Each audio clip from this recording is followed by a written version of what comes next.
Welcome to Dallas. I'm Mariela and I'm so happy you're here. If you are new with us, I want to personally welcome you. We have a couple fun things coming up at Dallas.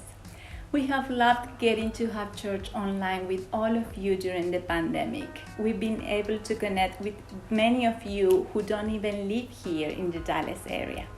Each one of you is a huge part of our church community. My family loves to watch church with all of you on Sundays while we eat our breakfast.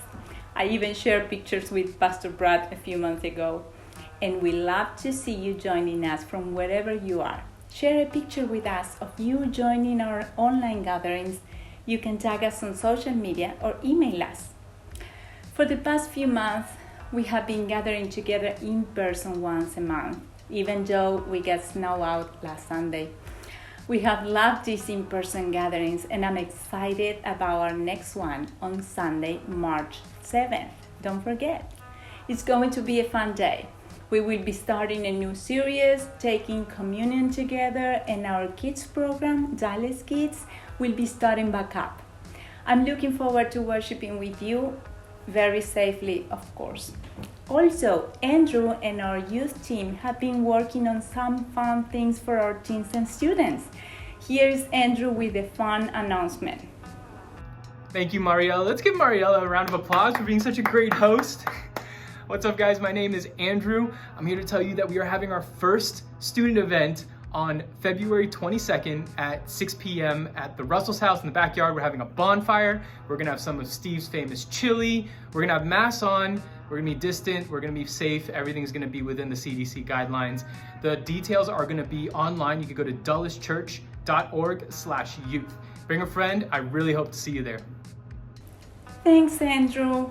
Again, wherever you are joining us from, on behalf of everyone here at Dallas Church, I'm so happy you're here with us.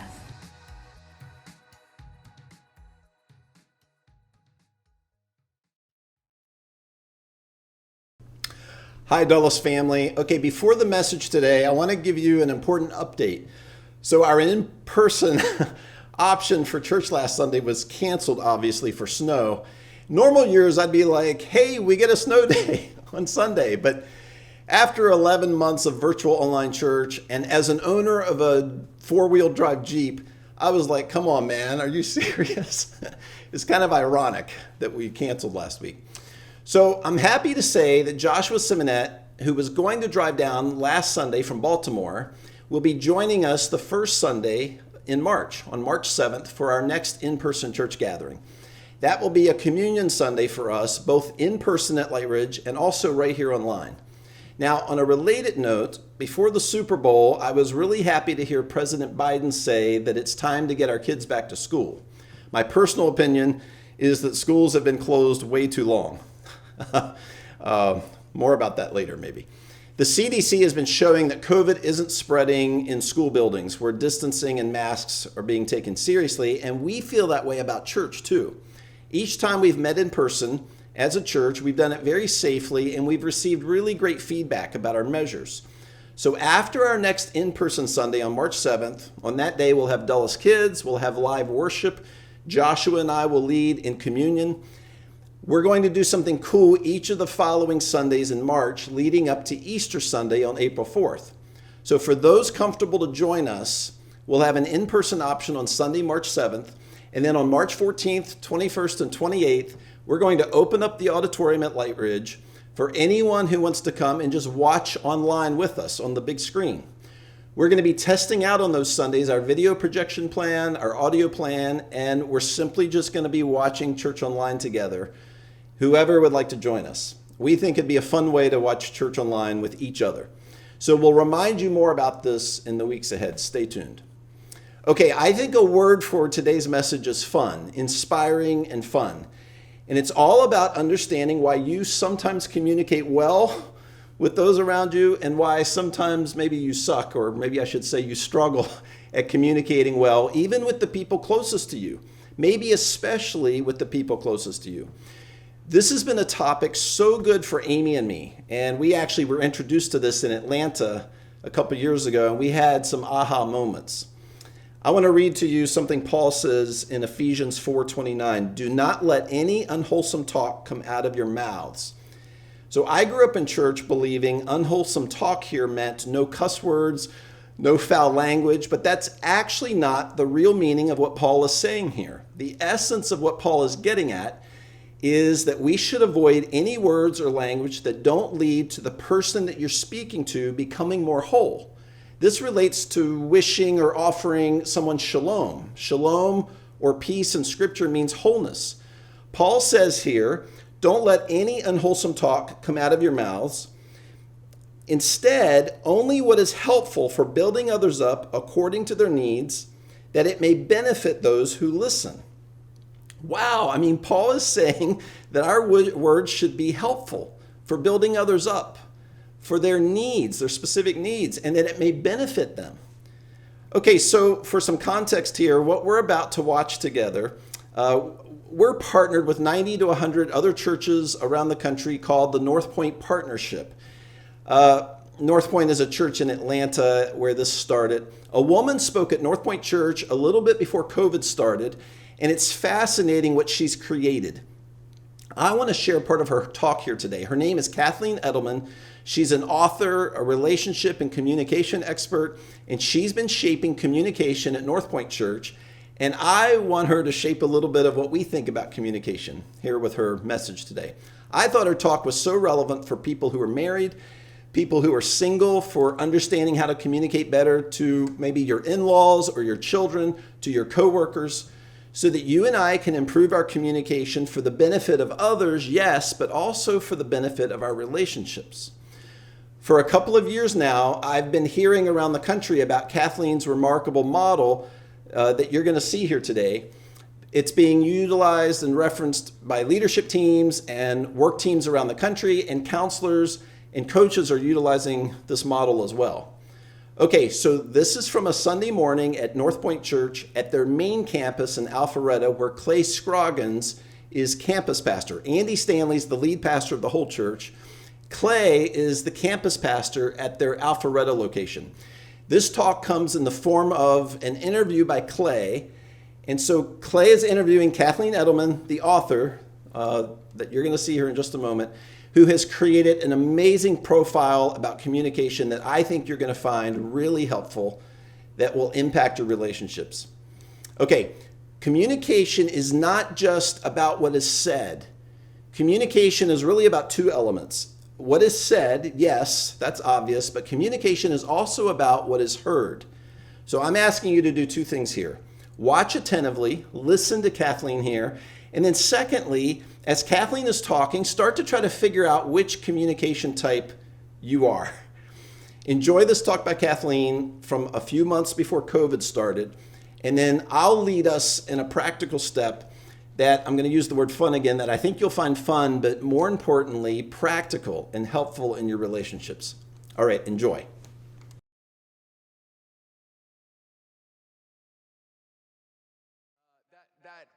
Learning what I've learned from you has been so helpful in so many areas of my life, but particularly in marriage. That is it's just unfortunately an easy and difficult place to apply. It is, because when you're talking about temperaments, you're talking about you spoke and your wife heard. And then she spoke and you heard. And I was speaking in a language of my own temperament. And you're speaking your language and she's speaking hers. And there's all this gray area. I was even hearing her words through my own temperament. Through your own lens. Exactly. Exactly. Right. So we want to know the temperament so that we can, again, love others better. And this is all rooted in Ephesians 4:29, which everything again, I do is Ephesians I've learned from you. Yep. So it's communication, temperaments, all down the guidance of Ephesians 4:29. That we are communicating in such a way that is according to their need. To build others up according to their needs and then benefit all who listen. I love that. Right? So as we're diving into temperaments, what the first thing I want to talk about is something that I have also learned from you, that it is different than personality. Yes. And this is where a lot of people get caught up. Mm-hmm. There is absolutely a difference between temperament and personality. Personality is a snapshot of behavior or feelings or emotions in a certain time. So it's the what, and then temperament is the why behind the what. It's the why behind the feelings, or the why behind the emotion, or the why behind the behavior. So it's two completely different things. That is very helpful to me, and what you're going to cite, one of the simple, easy ways to explain this is through this quadrant right here, through these terms, which a lot of you have probably heard these terms. They have, and maybe, you know, the history of it is that these been around for thousands of years. This isn't something new. Hippocrates studied how people naturally responded in different situations, and they continuously fell into 4 different categories. Well, at that time, they thought it was humor of the body or body fluid, right? That it was actually in your body, hence the names. These are all body fluid, right? But this is a mouthful. These can be a mouthful. So we've matched them with colors, and that's where we've gone, especially with children. You know, if you've ever heard a child try to say a Greek name, you know, like it can phlegmatic. get phlegmatic. You know, it gets a tough little, for a Mom, I'm phlegm, you know, exactly, right? So we matched them up to the colors. And it's so, to me, it's one of the genius that behind what your work is that you've made it so simple for people. Because instead of having to learn those difficult terms, you can just understand these colors. And these colors match up so well with these temperament types. Absolutely perfect. The sanguine yellow, the choleric red, the melancholic blue, and the phlegmatic green. And what we have to understand is, you know, people come in and they want to change their wife, or they want to change their husband, or fix their child, and they think it's very complex, and really it can be very simplistic if we can just learn this foundationally. I love that. So one of our hopes over the next few minutes is that not only would you begin to identify your own self and learn more about yourself, but also that you'd begin to learn more about those around you. So I would imagine that will be helpful for all of us to do. I know it certainly has been helpful for me. So do you want to explain these a little bit? Well, these are quadrants are put in effect. So the top 2, the red and the yellow, are extroverts. And in communication, that means your thoughts and emotions go outward. These are people who have no filter. So they just information out, right? So they talk before they think. Why did people laugh at that? Because they know that they go, you know, and then they're going, ooh, maybe I shouldn't have said that, or they just needed to know, you know, so they can, they're starting to already identify with how they speak, right? And let me guess, these bottom 2 are introverted. Yes, which this Quick is learner. me, and this is you. Exactly. So we're polar opposites, right? Right. So that's why you're an arm distance away. So here you go. This is a processor. These people are introverts, which again means their thoughts and emotions go inward, right? This is a person that thinks before they talk, right?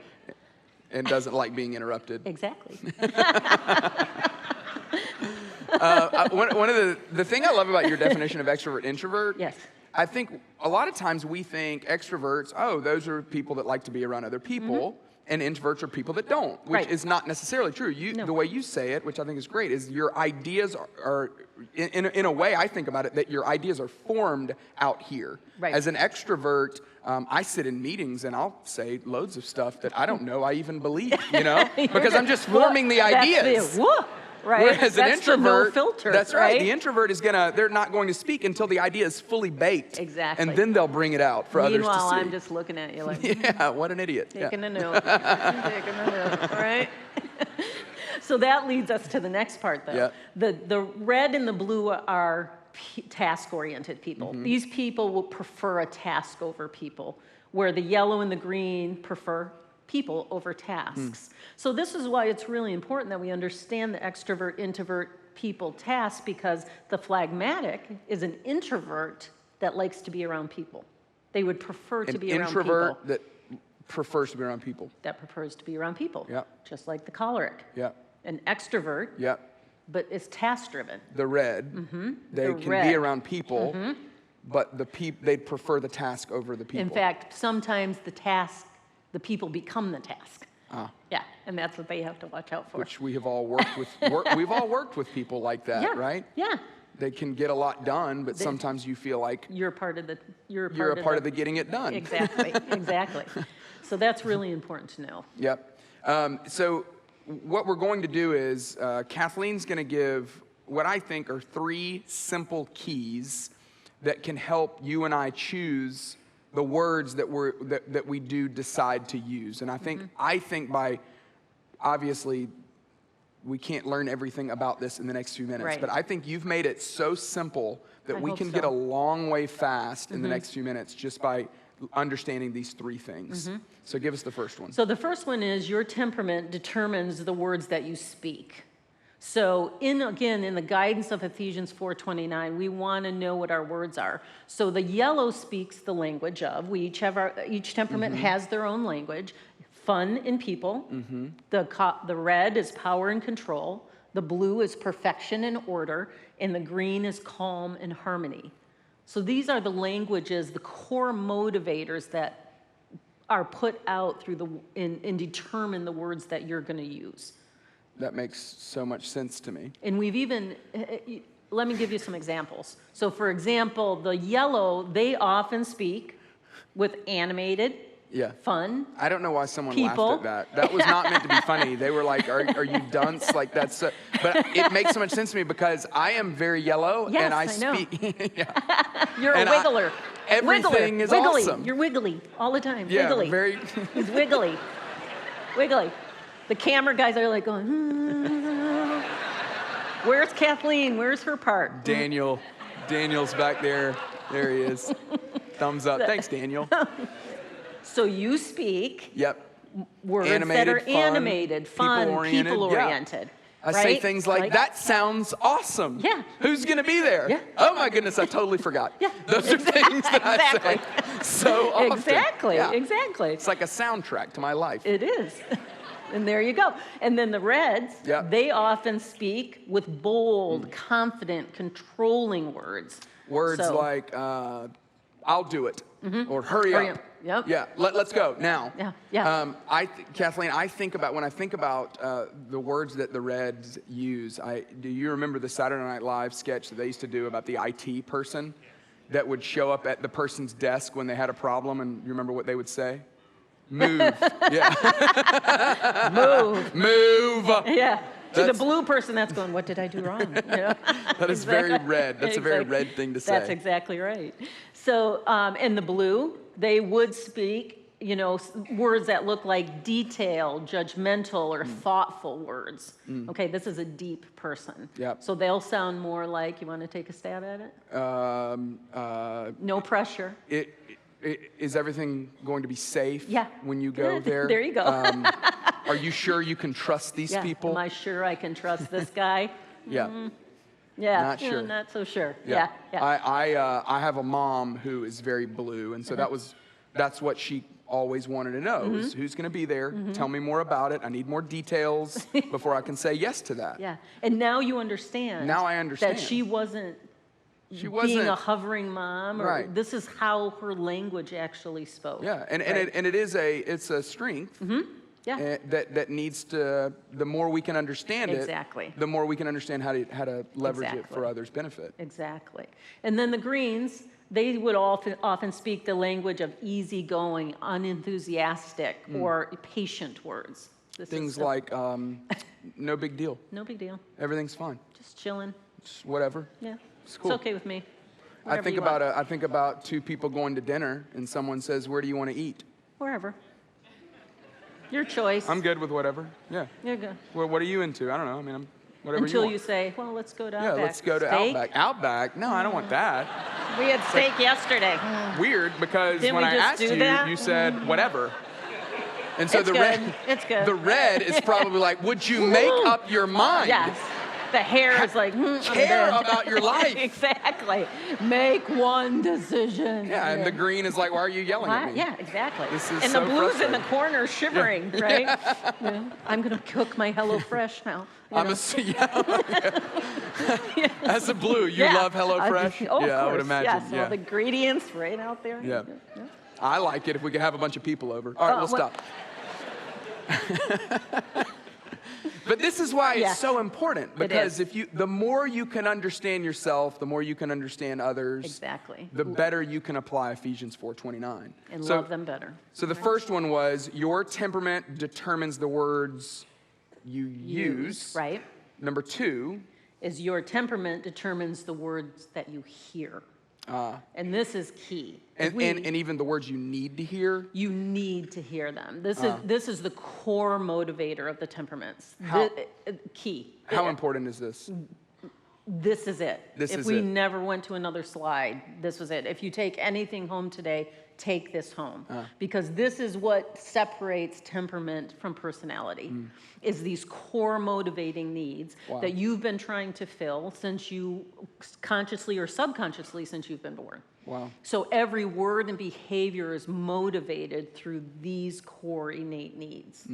So like the yellow, approval, acceptance, attention, and affection. Do you connect with those? I connect with all of those. Anyone in particular? I mean, in the back of my mind, I'm thinking, is my boss going to like this day? Yeah. Approve of you, right? Is my boss going to approve? Sure. Exactly. And I try to tell myself, well, God approves, doesn't matter. It doesn't matter, No. Exactly. You still want the handy thumbs up, right? Yeah. The red, loyalty, sense of control, appreciation, and credit for work. So again, these are like food and water. So the choleric's looking like, hey, do they have my back? Are they gonna, really stand up for me, right, as an example. For the blue, it's safety, sensitivity, support, space, and silence. Kind of like when you asked me when we were practicing if you could hug. Right. And I was like, I said, I said, Kathleen, when you come on stage, because I was trying to think for I was like, okay, details, let's walk through it. Yeah. I said, would you be okay if I gave you a hug when you came in? She said a fist bump would be fine. Yeah. So my definition of space, right? And that was nice. Yeah. And then the green is harmony, worthiness, lack of stress, and respect. So these are crucial. We want to define these needs. And that way, you want to define them so that you can love yourself better, so that these words that we're talking, you can say them to you first, and then you can learn the temperaments of the others. Now that I know you, I know these. So there's no reason when our paths cross now that I can't love you better by using words that fill these needs. So can I throw a couple of questions out to you? Sure. Let's take, parenting is on the front of my mind. Okay. When I think about, we have a daughter who's red. Okay. And she definitely has a sense of control. I've recognized that need in her. So let's take, a common battle in our house would be who gets to decide what you're going to wear to school. Right. So how would play that out for how do I help a red in that case? Let her plan out her outfit. And not only for the day, but the week. In fact, make it a challenge. Hey, I challenge you because you were so good at this. I challenge you to get an outfit for the whole week for school. And I believe in you because you are really good at that. In fact, maybe you can even show your younger brother how to do it. Come on. You're, mic drop, right? Yeah. Now you're trying to, right? Kathleen just dropped the mic in case you missed that. That was a mic drop. Because there's a difference between control and sense of control.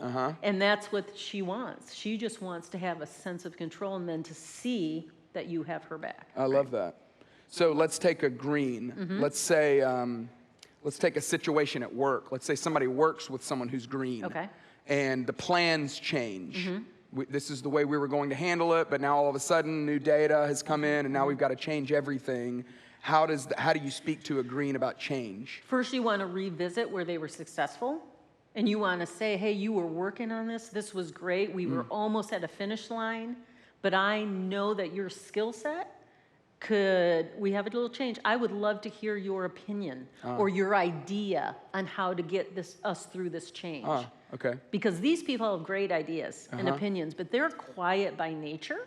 So if they're asked, they definitely will have some way to get it finished. You're giving the green a voice. Exactly. You're saying, hey, your voice matters. It matters. Speak up. Yeah.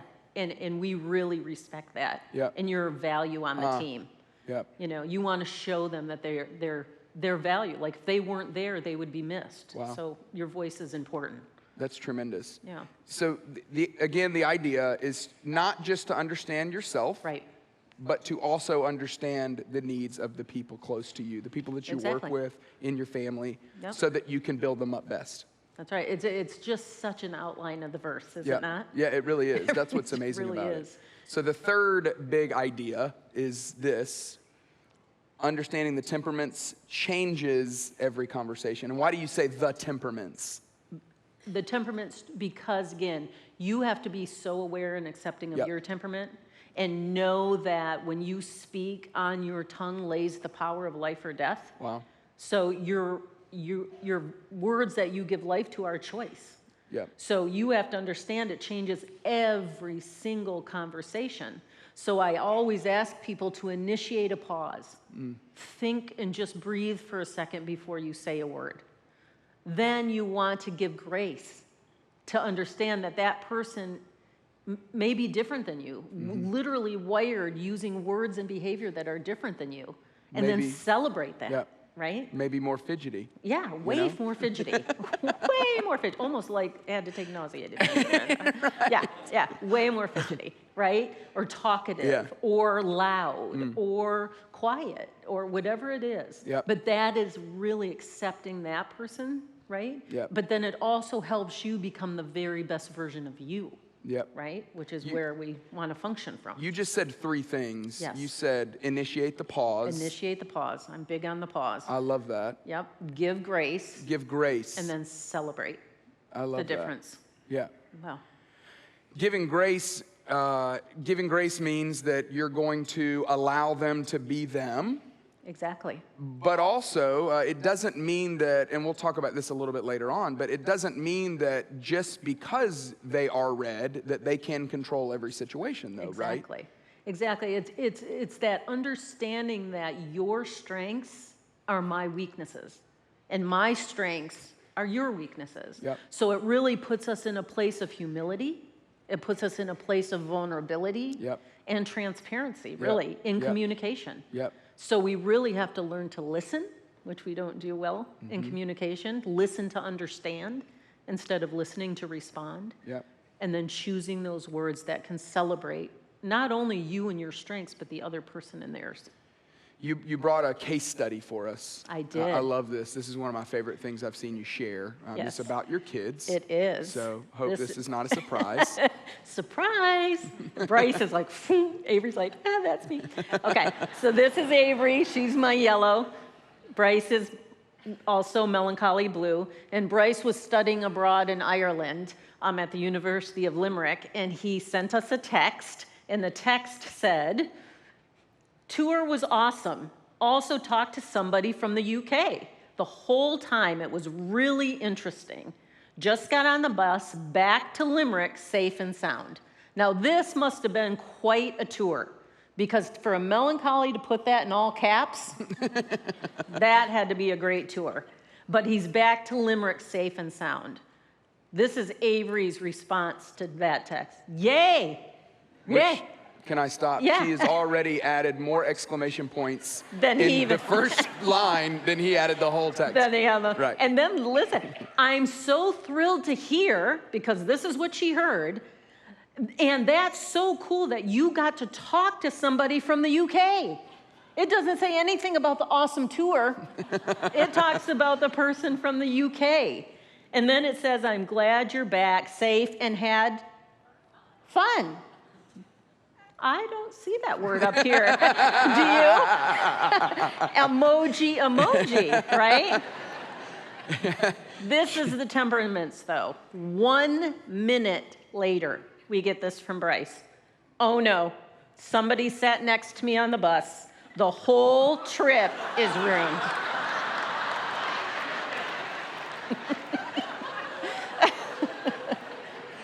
That's so great. Not part of the trip. No, the whole thing trip is ruined. Was ruined. Because someone got in my space. That's exactly right. Right? it. And started putting emojis. So in light of this, is there a temperament that's better than other temperaments? Well, no, there isn't, really. All the temperaments are the same. There's no one that's better than the other, because really we are here to, celebrate each other's strengths. And again, your strengths are my weaknesses. So there is no temperament that is better than another. We want to just master our own and be our own best authentic self so that we can give. Because you cannot give what you don't have. So here's where we would want to put in self-talk. What are you saying to yourself? How are you building yourself up according to your needs? So that when you cross the paths with somebody else, you can love them better. And I've asked you this before, but this is off script a little bit. Okay. Sometimes people, which I know is not, you don't love that idea. I love it. I'm like, let's talk. Speaking of that, what do you think about the Super Bowl? Let me buckle in. Kathleen, sometimes people say, oh, I don't like that. I don't want you to label me. Yes. You know, don't put me in a box. Okay. It's Okay, a lot of times. Mr. Red.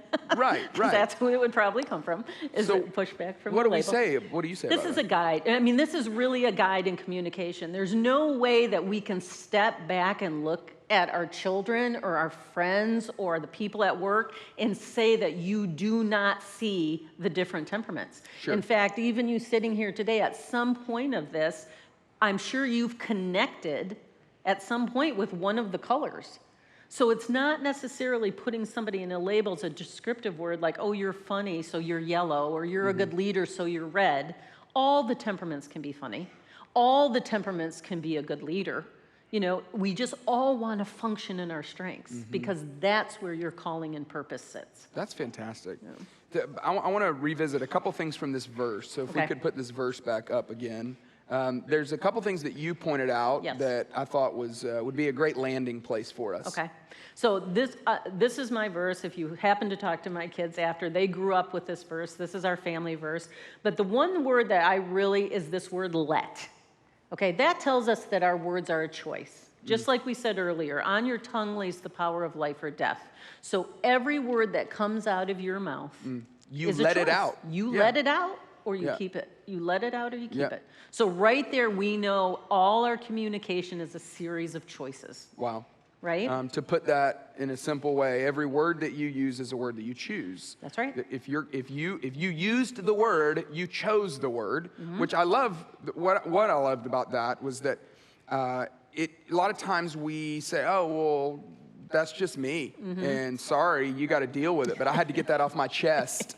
Or I had to say that. Yeah. And that's just not necessarily true. No, You chose those words. Now, your temperament might have pushed you toward that direction, maybe? Exactly. Would you say that? Most likely in your weakness. But that doesn't mean you didn't choose those words. Right.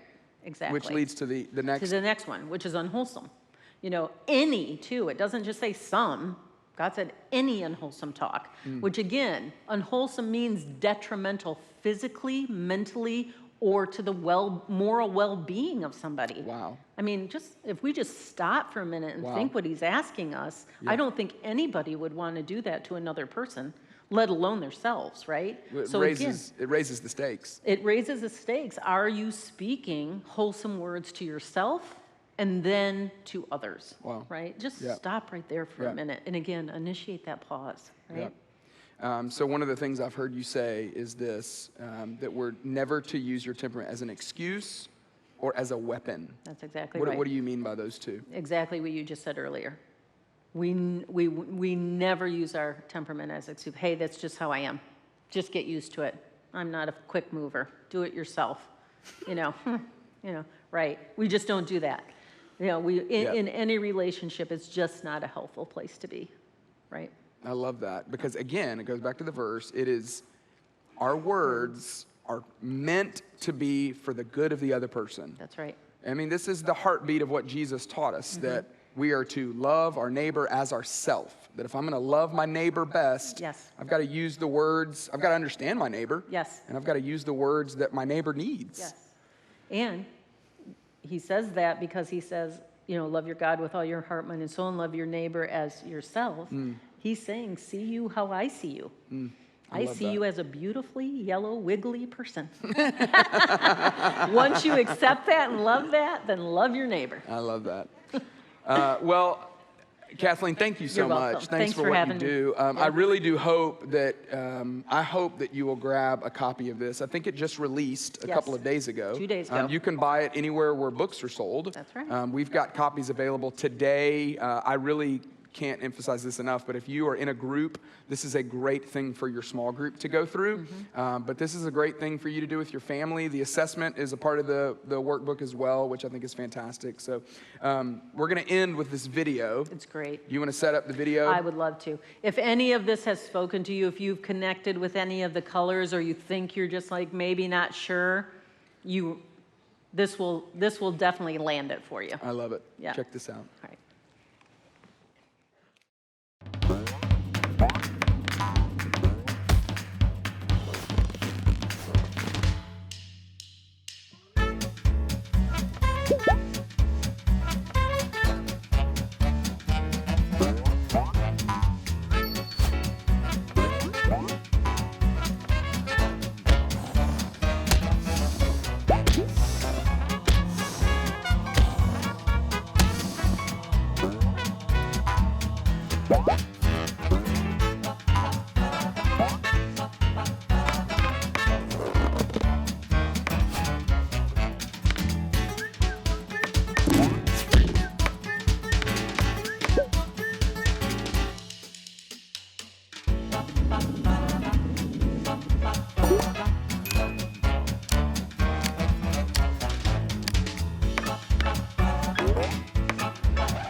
Okay, I want to talk about why this message by Kathleen matters. Our relationships are the most important commodity that we have. And they're the most important responsibility that we have in life. So here's what I'm going to ask you to do. Take this profile survey, go to this URL that's on your screen, I said you heard study. Click at the top right, take the assessment. It's $11.99. Have fun taking it. And then let us know what color you are. And I'll go first. I'm yellow. Remember, there's no good or bad color, although yellow's the best. I'm just kidding. Just a joke. There really is no best. That's not how this works. We believe it's a small price to pay, $11.99, for this activity that really helps us learn how and why we communicate the way we do, that will impact communication with those around us. You and I exist to reflect God's love and His beauty back to Him and to others, period. That's why we exist. So let's invest in this, Dulles Church. And yeah, let's have fun while we do it. All right, I want to pray with you. God, I'm asking that you meet us in this exercise. As we take this self-examining survey, I pray that it will help us to serve others, to think of others, to make others whole. God, meet us in this step, I pray. Amen. All right. Dulles Church, I hope you've enjoyed this, and remember to let us know what color you are. I'll see you online this week, I'm sure, and again right here online together next week.